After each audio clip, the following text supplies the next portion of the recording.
Hello friends, आज हम CA final costing की रिवीजन स्ट्रेटजी डिस्कस करने वाले हैं। मैं आपको पहले ही बता दूं, मेरे 50 मार्क्स थे फर्स्ट ईयर अटेम्प्ट जो मैंने दिया था। लेकिन मैं आपको ये चीज़ बताना चाहूँगा कि मैंने स्टैंडर्ड कॉस्टिंग छोड़ा था, उसके बाद भी मेरे 50 मार्क्स थे। तो मैं आपको एटलीस्ट इतना अच्छे से गाइड कर पाऊंगा कि आपके भी कॉस्टिंग में बहुत ही अच्छे मार्क्स आएँ। और मुझे लगता है पर्सनली कि कॉस्टिंग में कई बच्चों को 40 मार्क्स लेना भी डिफिकल्ट होता है, लेकिन ऐसा बिल्कुल भी नहीं है। आप अगर मेरे टिप्स फॉलो करेंगे, कुछ ट्रिक्स ऐसे मैं आपको बताऊंगा जिनसे कि आपके कॉस्टिंग में आप इजीली स्कोर कर सकते हैं। तो मैं आपको पहले बता देता हूं कि हमारी वीडियो के एरियाज ऑफ डिस्कशन क्या क्या रहेंगे। एक तो मैं आपको ये बताऊंगा आपको मटेरियल कौन सा यूज करना है, आपको यूट्यूब वीडियोस किस किस टीचर की रेफर करनी है सेपरेटली बताऊंगा, लाइक थ्योरी के लिए कौन कौन से टीचर हैं और आपके प्रैक्टिकल एस्पेक्ट के लिए आपको कौन सा टीचर रेफर करना है। इन द सेंस कि आपको YouTube के बाहर कहीं भी कोई फास्ट ट्रैक बैच नहीं, कोई मतलब किसी भी टीचर के लिए आपको मनी स्पेंड करने की कोई ज़रूरत नहीं है। और मैं आपको ये बताऊंगा कि आपको रिवीजन कैसे करनी है, कितनी बार करनी है। उसके अलावा मैं आपको बताऊंगा कि आपको रिटन प्रैक्टिस कितनी करनी है। आपको एबीसी एनालिसिस के रिगार्डिंग मैं गाइडेंस दूंगा। आपको कुछ अमेंडमेंट्स भी आजकल कॉस्टिंग में बहुत आ रही हैं, उनसे रिलेटेड भी मैं कुछ बताऊंगा। उसके अलावा मैं कुछ आपको एग्जाम के टिप्स दूंगा जिनसे आपके एग्जाम में टाइम सेव हो सकता है। उसके अलावा मैं आपको 1.5 डे रिवीजन स्ट्रेटेजी के बारे में भी बताऊंगा। और मैं आपको एक चीज़ ये भी बताना चाहूँगा कि किसी भी चैप्टर के बीच में कोई लिंकेज नहीं है, तो आप कोई भी सीक्वेंस चैप्टर की फॉलो कर सकते हैं। तो मैंने आपको ये मेन एरियाज ऑफ डिस्कशन बताए। अब हम सबसे पहले अपने कॉस्टिंग के मटेरियल से स्टार्ट करते हैं कि मैंने कौन सा मटेरियल यूज़ किया था जिससे मेरे फर्स्ट टाइम में ही इजीली अच्छे मार्क्स आ गए थे।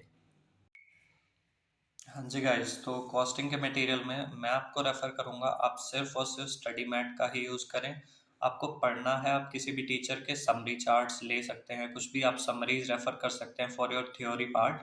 बट प्रैक्टिकल एस्पेक्ट के लिए आई पर्सनली फील, और मैंने भी ऐसे ही किया था, कि आपको किसी भी और टीचर के क्वेश्चन बैंक से एक्स्ट्रा क्वेश्चंस करने की बिल्कुल भी नीड नहीं है। जस्ट लाइक एफआर में भी हम कहते हैं कि आपको सिर्फ स्टडी मैट पे फोकस करना है, तो यहाँ पे भी आपको सिर्फ स्टडी मैट पे फोकस करना है।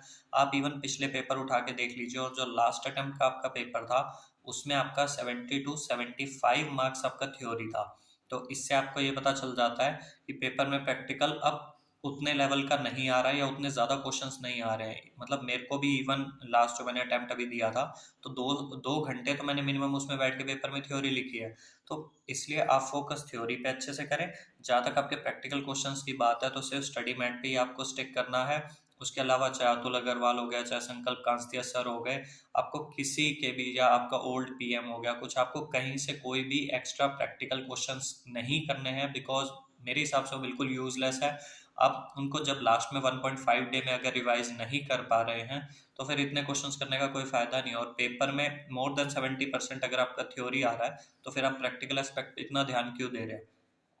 और जहाँ तक बात है आपकी थ्योरी एस्पेक्ट की, तो थ्योरी के लिए मैं आपको बोलूँगा आप हैंड रिटन नोट्स बनाएं। आप अपने खुद के नोट्स बनाएं, खुद आप जो भी टॉपिक है आपका उस पर आप पॉइंट्स जो हैं उसमें बुक में आप वो पॉइंट्स लिख के उनके निमोनिक्स बनाएं। जब आप पॉइंट्स के निमोनिक्स अपने खुद बनाएंगे और उन्हीं को बैठ के आप लिखेंगे, और हर एक जो मतलब टॉपिक में जो भी पॉइंट आपका आ रहा है, जिन जिन बेसिस पे आपके निमोनिक्स बने हुए हैं, उन पॉइंट्स के बारे में ना हर एक के बारे में एक एक दो दो लाइन एज एन एक्सप्लेनेशन आपको जरूर लिखनी है। Because in the recent attempt भी मैंने देखा, और होता क्या है कि हम जनरली ना बस ऊपर ऊपर से पढ़ जाते हैं या पॉइंट्स की निमोनिक बना देते हैं, और जब पेपर में बैठते हैं ना, तो पेपर में पता चलता है कि उन्होंने क्वेश्चन के अंदर सारे पॉइंट्स तो दे रखे हैं, आपको तो उनको एक्सप्लेन करना है बैठ के। तो या तो आप इतने अच्छे हैं समझने में उस चीज़ को कि आप समझ लेंगे तो आप पेपर में लिख देंगे, तो इट्स ओके। अदरवाइज आप जब रिटर्न प्रैक्टिस करें तो पॉइंट्स भी लिखें, और पॉइंट्स के साथ एक एक दो दो लाइन मस्ट है आपको लिखनी।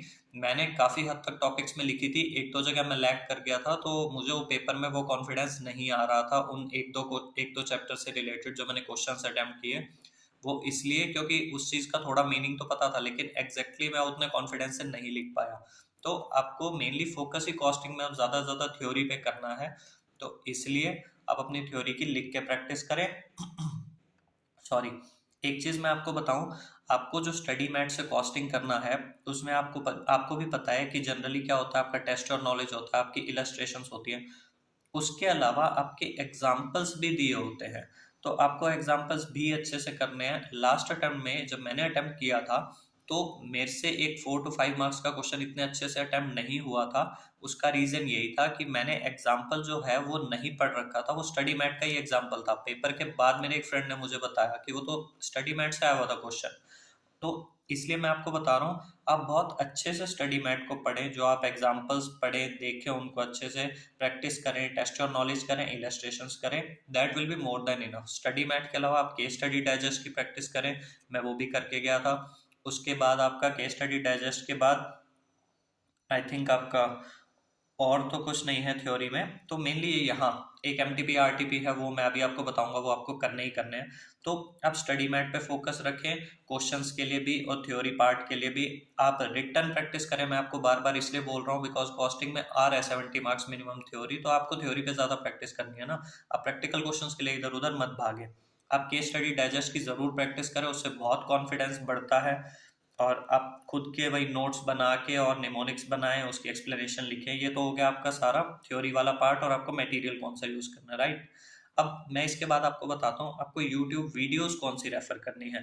लाइक आपको अगर थ्योरी पढ़नी है, आप सीए संकल्प कांस्तिया सर हैं, आप उनकी वीडियोस रेफर कर सकते हैं। सीए अतुल अग्रवाल है, आप उनकी वीडियोस रेफर कर सकते हैं।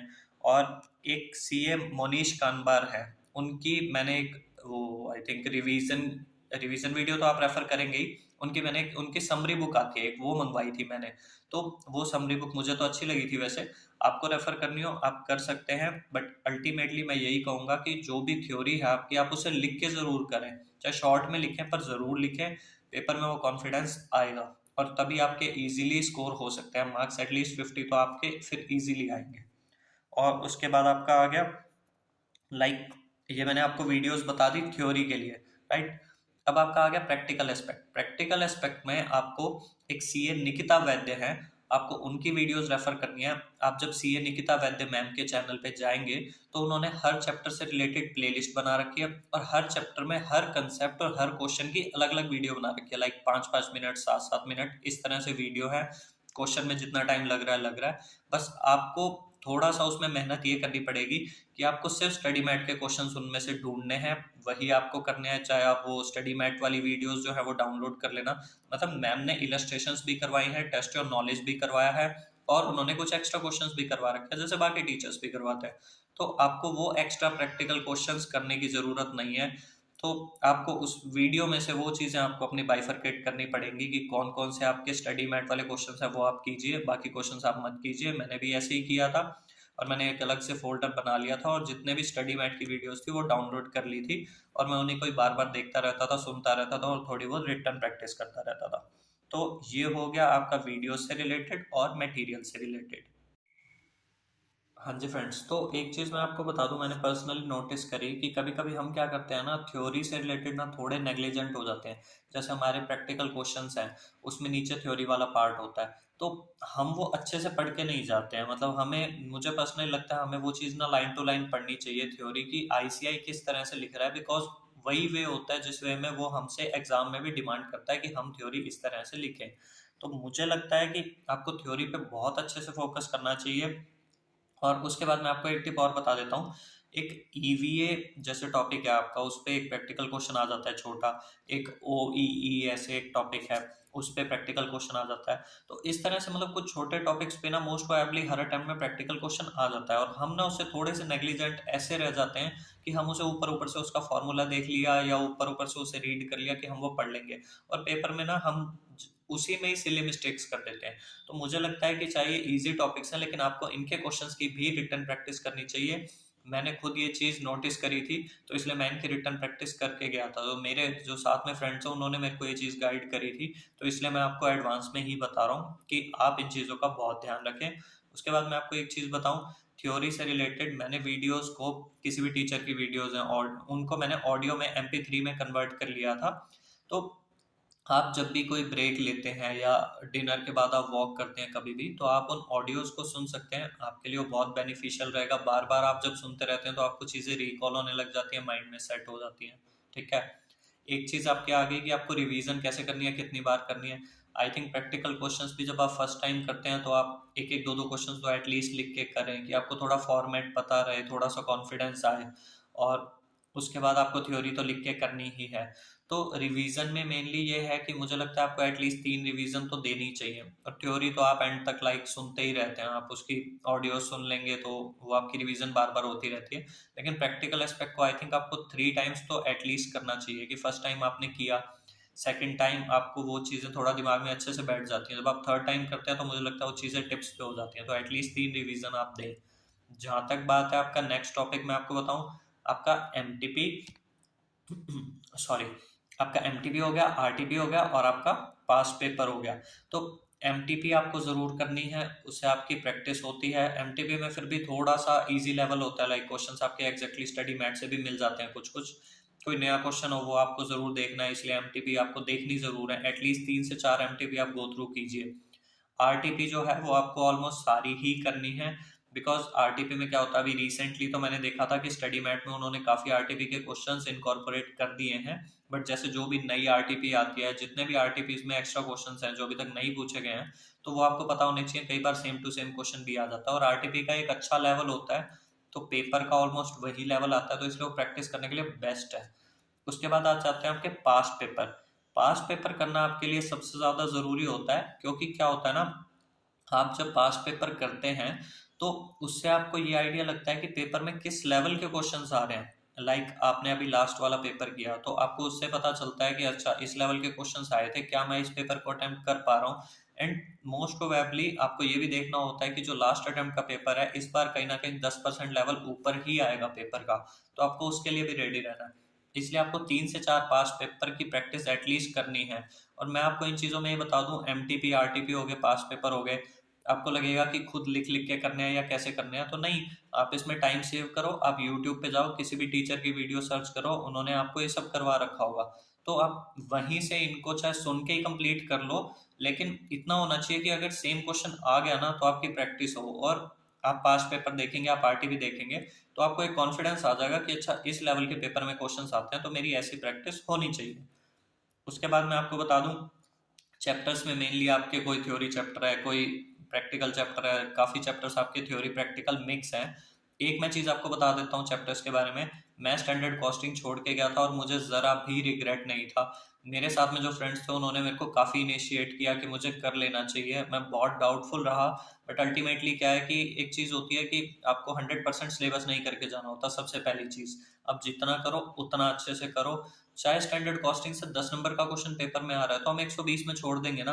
और अगर आपको लगता है कि नहीं नहीं, 100 नंबर में से अगर हम उस 10 नंबर को काउंट कर लें कि नहीं ये तो हमारे लिए इंपॉर्टेंट ही हो जाता है, ये हर बार आ रहा है, हो सकता है स्कोरिंग हो, प्रैक्टिकल क्वेश्चन आता है, थोड़ा इजी पड़ता है, तो आप मुझे एक चीज बताओ, कौन सा आप 100 मार्क्स का पेपर अटेम्प्ट करके आ रहे हो। कभी कभी तो आपका पेपर भी छूट जाता है, तो मैक्सिमम टू मैक्सिमम वो 10 नहीं तो 20 मार्क्स आ जाएगा, और 20 मार्क्स का दो क्वेश्चन तो बहुत रेयर ही आते हैं, तो मेनली 10 मार्क्स का आता है। तो वो आप वैसे भी ऑप्शन में आपका छूट जाता है, और अगर ऑप्शन में नहीं भी छूटता तो कोई बात नहीं, आप 70-80 मार्क्स का भी अच्छे से अटेम्प्ट करके आएंगे, आपके उसमें भी 50+ इजीली आ जाएंगे आपके।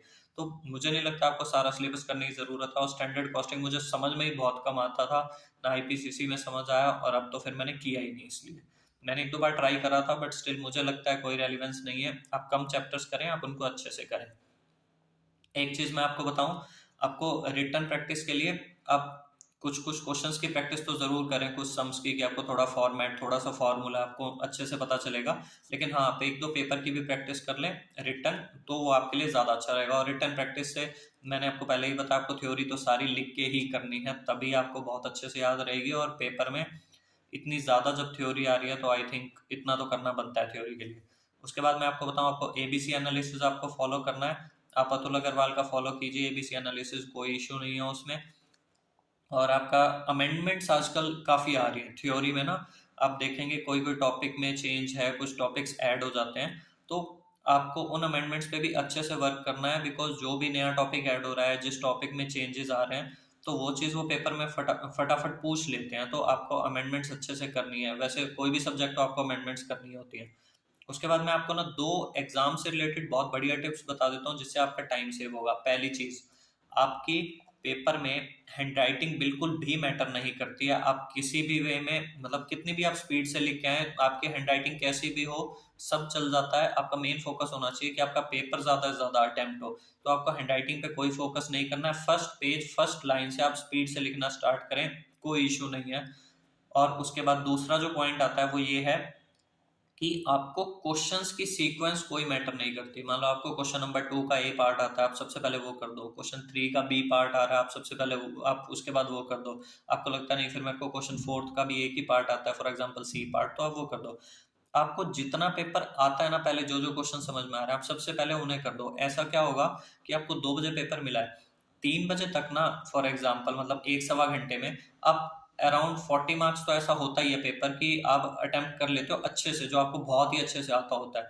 तो ये 40 मार्क्स के अराउंड का पेपर अगर आपका 1 घंटे में होगा तो आपके पास एक कॉन्फिडेंस ही अलग लेवल का होता है कि अब तो 2 घंटे पड़े हैं और मेरे को बाकी पेपर जो लिखना है 50-60 मार्क्स का, तो मैं वो बहुत इजीली कर लूंगा। मैं कुछ बना के लिखना है, जैसे भी लिखना है, एक आपका कॉन्फिडेंस यहीं से बढ़ जाता है कि आप ना, मतलब एक भी क्वेश्चन का एक भी पार्ट करें, आपको बाकी के पार्ट्स के लिए स्पेस छोड़ने की बिल्कुल भी नीड नहीं है। ठीक है। उसके बाद मैं आपको एक चीज बताऊं, रिवीजन की स्ट्रेटेजी आपकी 1.5 डेज में। मैंने आपको बताया अभी आप एबीसी एनालिसिस फॉलो करें और थ्योरी पे आप ज्यादा फोकस करें कि जो आपका पेपर से पहले तो आपको जैसे करना है करें, आपको थ्योरी के साथ प्रैक्टिकल पढ़ना है, आप पढ़ लो।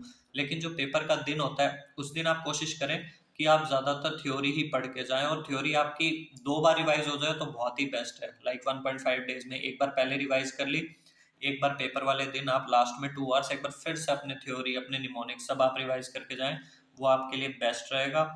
और उसके बाद आई थिंक और कोई चीज बचती नहीं है। मैं एक बार आपको सारा का सारा फिर से सम अप कर देता हूँ।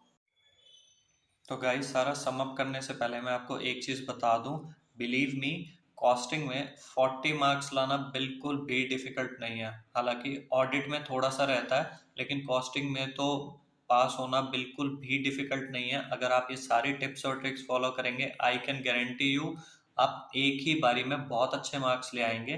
तो इसलिए मुझ पर भरोसा रखें, और आपको कोई भी क्वेरी हो वैसे आप मुझसे पूछ सकते हैं, कुछ भी हो। तो मैं आपको एक बार फिर से फटाफट बता देता हूँ सारा कुछ। हमने सबसे पहले डिस्कस किया कि आपको मटेरियल कौन सा रेफर करना था। मटेरियल आपको सिर्फ स्टडी मैट करना है, कोई अतुल अग्रवाल का क्वेश्चन बैंक नहीं, किसी और टीचर का क्वेश्चन बैंक नहीं चाहिए आपको। आपको स्टडी मैट में टेस्ट योर नॉलेज और इलस्ट्रेशन के साथ साथ फोकस करना है, एग्जाम्पल्स भी आपको स्किप नहीं करने हैं। आपको केस स्टडी डाइजेस्ट रेफर करना है, क्योंकि मैंने आपको बताया कि 70 to 75 मार्क्स थ्योरी आ रही है, तो आपकी रिटर्न प्रैक्टिस अच्छे से होनी चाहिए।